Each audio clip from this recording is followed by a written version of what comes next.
ये वीडियो सिर्फ मनोरंजन के लिए बनाया गया है। इसका मकसद किसी भी व्यक्ति, समुदाय या धर्म को ठेस पहुंचाना नहीं है। कृपया इसे गलत अर्थ में न लें। एक गांव था, जितना खूबसूरत था उतना ही शांत। वहां रहते थे दो दोस्त, रायस्टार और ज्ञान भाई। दोनों अनाथ थे, लेकिन एक दूसरे के लिए जान देने को तैयार। साथ में एक छोटा सा जिम चलाते थे। गांव के लड़के वहां आके ट्रेनिंग लेते थे। और दूसरी तरफ एक और गांव में रहता था फाइट 444। उसके पास अपनी सेना थी, दुनिया के महंगे महंगे हथियार थे। उनमें सबसे महंगा था फाइटर जेट।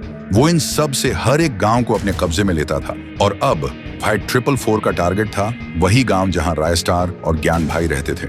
एक दिन फाइट 444 ने अपनी सेना के साथ उस गांव पर हमला कर दिया। आसमान से मिसाइलें, जमीन पर गोलियां, हर तरफ सिर्फ धुआं और आग थी। गांव का हर इंसान घुटनों के बल बैठकर गांव के लिए भीख मांग रहा था। ज्ञान भाई भी वहां था। रायस्टार किसी काम से बाहर गया हुआ था। फाइट 444 चिल्लाकर बोला, आज से ये गांव और इस गांव का सब कुछ मेरा है। तभी ज्ञान भाई गुस्से से बोला, ये गांव हमारा था, हमारा है और हमारा ही रहेगा। उसी वक्त उसको दो बंदूक मिलती हैं और वो दोनों हाथों से बंदूक चलाने लगता है और फिर फाइट 444 के दो आदमी को मार देता है। फाइट 444 कुछ नहीं बोलता, चुपचाप वहां से चला जाता है। गांव के लोग खुशी से उछलने लगते हैं।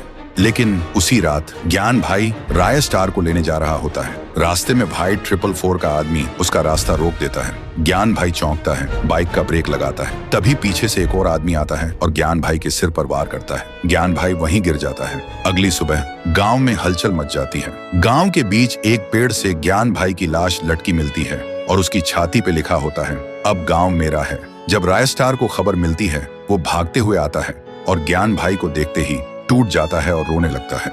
और तब से रायस्टार गांव से गायब हो जाता है। किसी को भी नहीं पता होता है वो कहाँ है। तो दोस्तों, क्या रायस्टार अपने दोस्त ज्ञान भाई की मौत का बदला लेगा? क्या वो वापस आएगा फाइट 444 से टक्कर लेने? अगर आप भी उस दर्द को महसूस कर पाए तो कमेंट में जस्टिस फॉर ज्ञान भाई लिखना मत भूलना। और अगर पार्ट 2 चाहिए तो सब्सक्राइब जरूर करना, क्योंकि कहानी यहीं खत्म नहीं होती। ये तो सिर्फ शुरुआत है।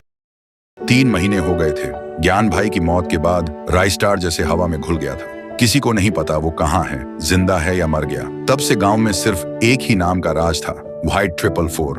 हर दिन लोगों को पकड़ता, जिंदा जला देता, गांव का सुकून छीन लिया था। आसमान में रोज धुआं होता था और जमीन पे सिर्फ राख। लेकिन एक रात फाइट 444 के प्राइवेट गोदाम में एक भयानक धमाका होता है। उसका सबसे महंगा fighter jet, rocket launcher, fighter truck, सब कुछ जलकर राख हो जाता है। फाइट 444 भाग कर आता है और जब देखता है पहली बार, उसके चेहरे पर डर होता है। वो चीखता है, किसने किया ये सब?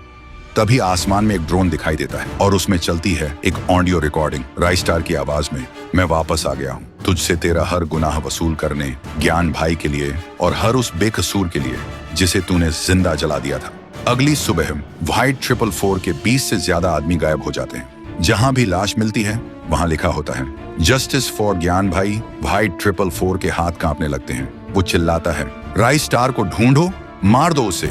तभी आसमान से एक बड़ा सा पक्षी, मैकेनिकल ड्रोन बर्ड, उतरता है और उसके ऊपर बैठा होता है रायस्टार। सीधा फाइट 444 के सामने उतरता है। फाइट 444 बोलता है, तू है वो इंसान, बहुत मजा आया। पहली बार कोई टक्कर का मिला, पर तू अकेले आया, बड़ी गलती कर दी। रायस्टार बोलता है, मैं अकेले आया हूँ, लेकिन तेरे सामने ज्ञान भाई की रूह भी खड़ी है। तभी अचानक धुआं उछाता है और शुरू होती है फाइट। रायस्टार एक एक करके फाइट 444 के सब आदमियों को खत्म कर देता है। जब धुआं हटता है तो जमीन पर फाइट 444 गिरा पड़ा था और उसके साथ सारे आदमी मारे, सब के सब खत्म। अगले दिन पूरा गांव एक जगह जमा होता है। रायस्टार ज्ञान भाई की तस्वीर के सामने दिया जलाता है। गांव फिर से शांत हो चुका था। आज हर चेहरा रो रहा था, पर सुकून के आंसुओं के साथ। और दोस्तों, अगर आपने भी ज्ञान भाई का बदला महसूस किया तो कमेंट करो, लेजेंड नेवर डाइज।